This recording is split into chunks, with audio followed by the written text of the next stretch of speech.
1971년 가을 영국 런던, 한 한국 청년이 바클레이스 은행 본점 앞에 서 있었습니다.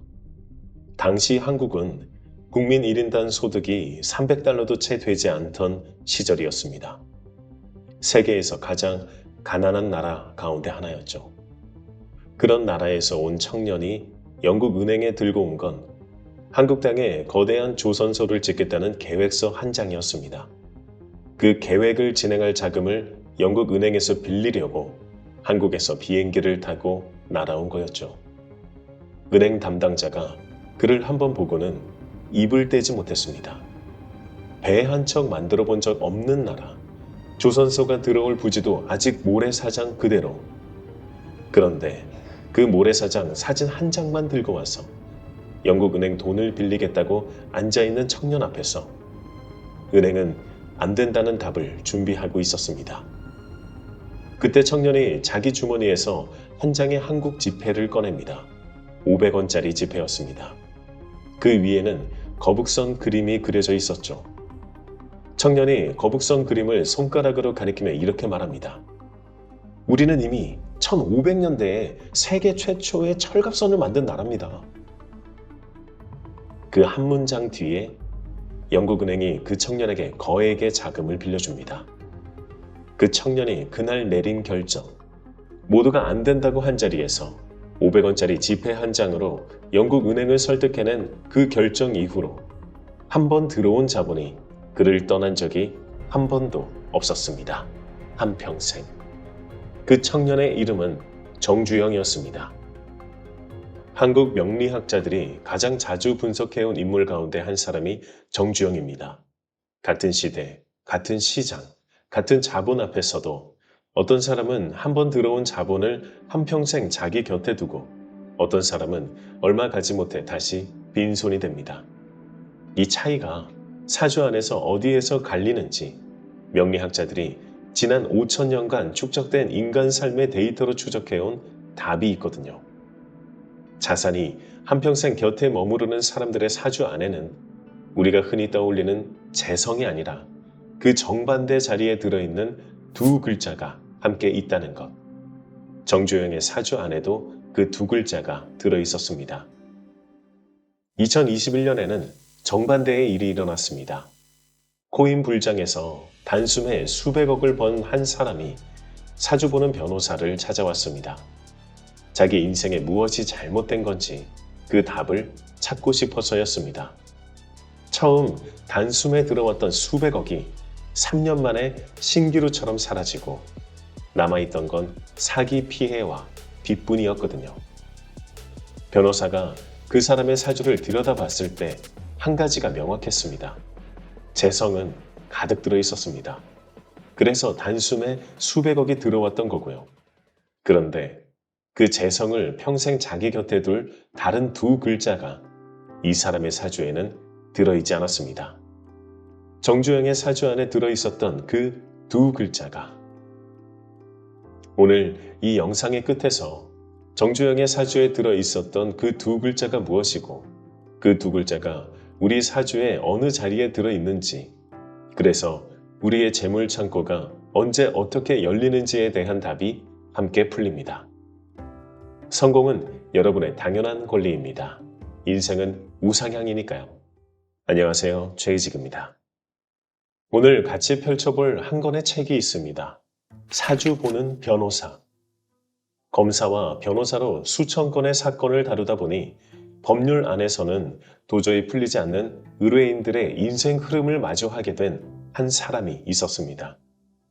의뢰인 한 명의 무너진 삶 앞에서 법률 논리가 한낱 종이 조각처럼 느껴지는 순간을 여러 번 만났던 사람이죠. 그 답을 어디에서 찾았는가? 명리학이었습니다. 의뢰인 한 사람 한 사람의 인생 흐름을 사주 안에서 같이 들여다보기 시작했고 그 과정에서 만난 패턴들을 한 권의 책으로 정리해낸 결과물이 사주 보는 변호사라는 책입니다. 이 책 안에는 한 챕터가 통째로 이런 제목으로 들어가 있습니다. 평생 돈이 마르지 않는 사주의 비밀. 그 비밀의 한가운데에 두 글자가 있습니다. 명리학에서는 사주를 미신이 아니라 5천년간 축적된 인간 삶의 거대한 데이터라고 부릅니다. 동양에서 수천 년간 이어져 온 학문이고 그 안에서 만세력이라는 책 한 권이 한 사람의 인생 흐름을 길이로 펼쳐 보이는 도구로 쓰여왔습니다. 우리 부모님 세대에는 책상 한쪽에 만세력 한 권 두고 살았던 분들도 적지 않았죠. 부자 사주. 이 말을 들으면 대부분 한 가지가 떠오릅니다. 재성이 많은 사주, 재물별이 많은 사주. 재성이라는 글자는 명리학에서 자기 손에 들어오는 자본을 가리키는 별입니다. 재성이 사주에 많으면 큰돈이 들어오는 흐름이 있다고 보죠. 그런데 사주보는 변호사라는 책에서 변호사가 수천 건의 사건과 수많은 의뢰인의 사주를 같은 방식으로 들여다본 끝에 한 가지를 짚어냅니다. 재성이 많은 사주가 한평생 자산을 곁에 두는 사주가 아니라는 점. 오히려 재성이 가장 많이 들어왔던 사람일수록 어느 시점에서 그 재성이 자기를 떠나버리는 패턴이 자주 보였다는 점. 앞서 본 그 코인 불장 의뢰인이 바로 이 자리에 있던 사람이었습니다. 그 사람의 사주에는 재성이 매우 많이 들어있었거든요. 그래서 단숨에 수백억이 들어왔던 거고요. 그런데 그 재성을 받아들 다른 두 글자가 그 사람의 사주에는 없었습니다. 명리학에서는 이 현상에 이름을 붙여두었습니다. 재다신약. 재성이 넘치는데 나 자신의 기운이 약하다는 뜻이죠. 이 사주를 가진 사람은 큰 돈이 들어와도 그 돈이 자기를 도와주지 않습니다. 오히려 자기를 무너뜨리는 무기가 되기도 하죠. 물이 너무 많이 들어오면 자기를 지키던 둑이 무너지는 것과 같다고 봅니다. 그 두 글자 중 첫 번째는 식신재살입니다. 식신, 자기 표현이라는 별이고 재능과 기획력이 깃든 글자죠. 평관, 외부에서 우리에게 달려드는 흉포한 위협을 가리키는 글자입니다. 우리가 인생에서 한 번씩 마주하는 위기들이 이 평관 안으로 들어옵니다. 식신재살, 식신이 평관을 제압한다는 뜻이죠. 위기 앞에서 도망가는 회로가 아니라 위기를 사냥하는 회로입니다. 1971년 영국 바클레이스 은행 앞에 모래사장 사진 한 장 들고 가 있었던 그 청년이 바로 이 결을 가지고 있던 사람입니다. 정주영. 1915년 강원도 통천에서 태어나 이름 없는 노동자로 시작해 한국에서 가장 큰 기업 가운데 한 곳을 세운 사람. 정주영의 사주는 분석마다 짚는 자리가 조금씩 다르지만 공통으로 짚는 부분이 있죠. 식신과 평관이 사주 안에서 정면으로 마주보고 있다는 점. 식신이 약하지 않고 평관도 약하지 않다는 점. 다시 말해 정주영의 사주는 큰 위기가 일생에 여러 번 들어오게 되어 있었고 그 위기를 자기 재능으로 받아칠 수 있게도 되어 있었다는 뜻입니다. 정주영의 결이 가장 분명하게 드러난 또 한 자리가 있습니다. 1984년 2월 서산 앞바다. 현대건설이 서해안 간척지 사업의 마지막 관문에서 멈춰 있었습니다. 물살이 너무 거세서 방조제의 마지막 270m를 어떤 자재로 쌓아도 순식간에 다시 휩쓸려 가던 구간이었거든요. 전 세계 토목 전문가들이 와서 봤지만 답이 나오지 않았습니다. 정주영이 거기서 한 가지 결정을 합니다. 폐유조선을 끌고 와서 일부러 그 구간에 가라앉히자는 거였죠. 배가 가로막은 그 한순간 물살이 잠시 멈추는 동안에 방조제의 마지막 구간을 빠르게 막는다는 계산이었습니다. 전문가들이 처음 이 말을 들었을 때 다 웃었습니다. 배 한 척을 가라앉혀서 방조제를 막는다는 방법은 토목 교과서에는 없었거든요. 그런데 1984년 2월 25일 폐유조선이 정주영이 지정한 그 지점에 가라앉았고 물살이 잠시 멈춘 그 시간에 나머지 방조제가 막혔습니다. 토목학계는 이 방법에 정주영 공법이라는 이름을 붙였습니다. 이런 결단이 정주영 인생에서 한두 번이 아니었습니다. 거북선 그림 한 장으로 영국 은행을 설득해 조선서도 없이 조선 사업의 자금을 받아낸 일. 소떼 1,001마리를 트럭에 실어 판문점을 넘어가 북한 고향 마을로 들어간 일. 부하 직원들이 안 된다고 할 때마다 그가 던졌던 한 줄이 있습니다. 이봐, 해봤어? 두 번째 글자로 들어가기 전에 책 안에 한 자리를 짚고 가겠습니다. 3년 전 초겨울, 변호사 사무실 문을 두드린 한 김 대표가 있었습니다. 자수성가로 탄탄한 제조기업을 일군 사람이었죠. 그의 손에 들려있던 건 총사업비 500억 원짜리 물류단지 개발 계약서였습니다. 국내 유수의 로펌이 이미 검토를 마친 문서였고 투자자인 김 대표에게 압도적으로 유리해 보이는 조건이 적혀 있었죠. 그는 상기된 표정으로 변호사 앞에서 확신하고 있었습니다. 이거 무조건 들어갑니다. 변호사가 그 계약서를 한번 보고 김 대표의 사주를 한번 보고 다시 계약서를 봅니다. 그러고는 한마디를 합니다. 이 계약 들어가시면 안 됩니다. 지금 김 대표 사주에 두 번째 글자가 약해져 있다는 거였죠. 두 번째 글자는 백호와 괴강입니다. 백호, 흰 호랑이라는 뜻이고요. 괴강, 군대를 가리키는 별이죠.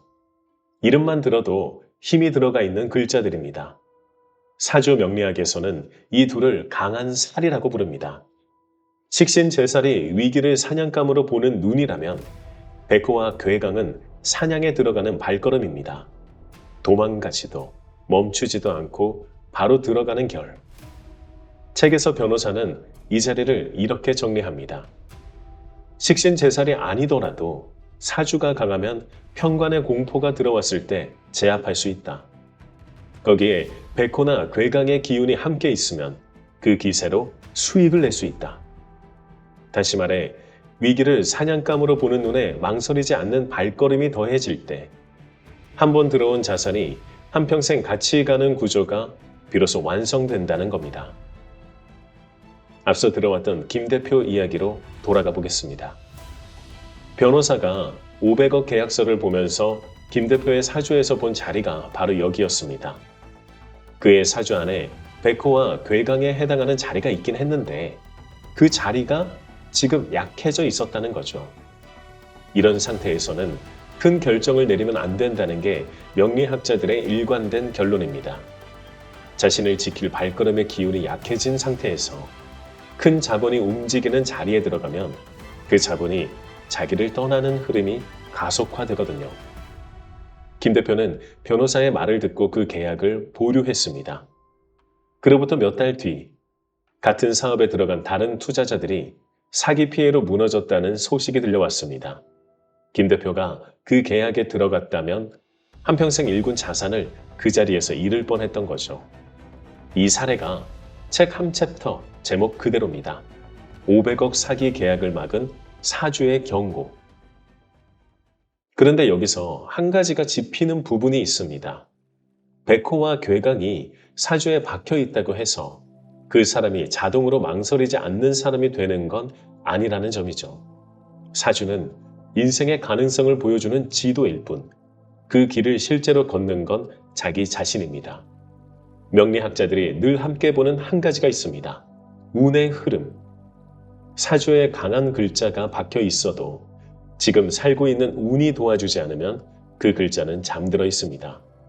반대로 사주에 약하게 박혀 있어도 지금의 운이 깨우면 그 글자가 일어나서 일을 합니다. 다시 말해 우리가 살고 있는 이 시간 자체가 우리 안에 글자를 켤 수 있는 스위치라는 겁니다. 망설이지 않는다는 건 사주에 박힌 한자 두 개가 아니라 위기 앞에서 지금 가야 한다고 알고 있는 한 사람의 마음 상태입니다. 그 알은 한 번에 오는 게 아니죠. 작은 결단 한 번, 또 한 번. 그렇게 쌓여서 큰 결단 앞에 섰을 때 망설임이 사라집니다. 이렇게 두 글자가 묶입니다. 식신제살, 백호와 괴강. 위기를 사냥감으로 보는 눈, 그리고 사냥에 들어가는 명확한 발걸음. 이 두 결이 한 사람 안에서 만날 때 한 번 들어온 자산이 한평생 그 사람 옆에 머무르는 구조가 만들어집니다. 변호사가 수많은 의뢰인의 사주에서 본 두 글자의 정체가 바로 이 두 결이었습니다. 그리고 1971년 영국 은행 앞에 섰던 정주영이 1984년 서산 앞바다에서 폐 유조선을 가라앉히던 그 결정 안에 들어있던 글자도 같은 두 글자였죠. 그런데 한 가지가 아직 남아 있습니다. 식신제살, 백호와 괴강, 사주 글자를 직접 풀이하지 않아도 우리가 우리 안에서 짐작할 수 있는 결입니다. 다만 두 글자가 사주에 들어있다고 해서 그게 끝이 아닙니다. 한 가지가 더 남아있거든요. 같은 두 글자를 사주에 가지고 태어났는데도 어떤 사람은 그 글자로 자산을 평생 곁에 두고 어떤 사람은 그 글자를 한 번도 켜보지 못한 채로 살아가는 모습이 있습니다. 이 차이가 어디에서 갈리는가? 사주 보는 변호사라는 책에서 변호사가 한 단어로 정리한 자리가 있습니다. 그릇. 식신제살과 백호, 괴강이 사주에 박혀 있어도 자기 안에 그 글자를 받아들 그릇이 없으면 그 글자가 자기를 도와주지 않습니다. 변호사가 책에 이렇게 한 줄로 적어두었습니다. 재성이 넘치는데 나 자신의 기운이 약하면 그 돈은 내 것이 되지 못하고 오히려 화근이 된다. 그릇이 작으면 쏟아지는 물을 감당하지 못하고 넘쳐버리는 것과 같다는 거죠. 앞서 본 그 코인 불장 의뢰인이 사주에 빠져있던 한 글자가 바로 이 그릇이었습니다. 재성은 가득, 식신제살도 약하지 않게. 그런데 그 모든 글자를 받아들 자기 그릇이 그 시점에 받쳐주지 못했던 거죠. 반대로 그릇이 있는 사람은 사주에 약한 글자만 가지고 있어도 그 글자를 깨워서 일을 시킵니다. 500억 사기 계약을 보류했던 김 대표가 그 자리에 있던 사람이었습니다. 그 시점에 백호와 괴강의 기운이 약해져 있었는데도 자기 그릇 안에서 변호사의 한마디를 받아들일 수 있었기 때문에 한평생 일군 자산을 지킨 거죠. 같은 사주를 가지고도 한 사람은 자산을 잃고 한 사람은 자산을 지킵니다. 그 차이가 사주 글자가 아니라 그릇에서 갈린다는 겁니다. 그러면 그릇은 어떻게 키우는가? 명리학에서는 또 한 가지 글자가 있습니다. 식상생재. 식상. 자기 표현이라는 별이고 재능과 기획력이 깃든 글자입니다. 식상이 재성을 낳는다는 뜻이죠. 다시 말해 자기 재능 한 가지가 불을 만들어내는 흐름, 이게 그릇을 키우는 길입니다. 책에서 변호사는 식상생재를 이렇게 풀이합니다. 과거에는 땅을 사거나 가게를 열면 돈을 벌던 시대였다. 지금은 자기의 독창적인 역량이 곧 부로 이어지는 시대다. 자기 재능으로 부를 끊임없이 만들어내는 식상생재의 흐름이 갖춰져 있다면 시대가 변해도 스스로 먹거리를 창출할 수 있는 강력한 무기를 가진 셈이다. 그릇은 자기 재능 한 가지를 세상과 연결할 때 커집니다. 자기 재능이 뭔지 모르는 사람, 자기 재능이 있는데 묻어둔 사람, 자기 재능을 들고 나섰는데 한두 번 거절당하고 멈춘 사람, 이 세 사람의 그릇은 같은 크기에 머물러 있습니다. 자기 재능을 들고 나서서 한 번 거절당한 뒤에도 다시 한 발을 내디딘 사람, 그 사람의 그릇이 한 뼘 커진 채로 다음 위기를 맞이합니다. 이 흐름을 한 번도 켜보지 못한 사람은 사주에 강한 글자를 가지고 있어도 그릇이 작은 채로 평생을 살게 되는 거죠. 위기를 사냥감으로 보는 눈, 망설이지 않는 발걸음, 자기 재능 한 가지를 세상에 들고 나서는 손, 그리고 그 손이 한 번 거절당해도 다음 위기 앞에서 다시 펼쳐지는 그릇.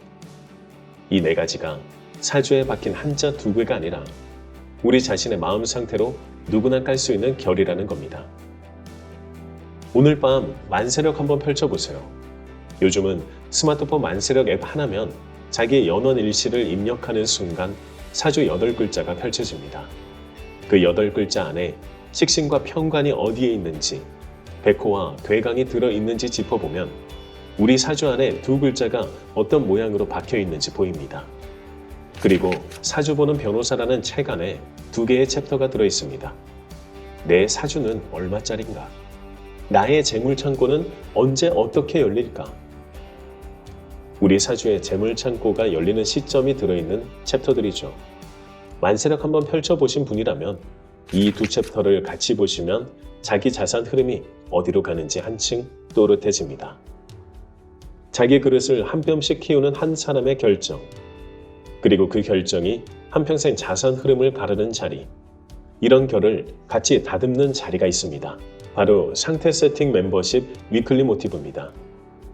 매주 한 번씩 같이 모여 한 사람의 결정과 그 결정 뒤에 깔리는 마음 상태를 같이 다듬는 자리입니다. 영상 설명 더보기에 링크 걸어두겠습니다. 오늘은 사주 보는 변호사 한 권을 통해 두 글자, 그리고 그 두 글자 뒤에 있는 그릇과 식상 생재까지 같이 봤습니다. 성공은 여러분의 당연한 권리입니다.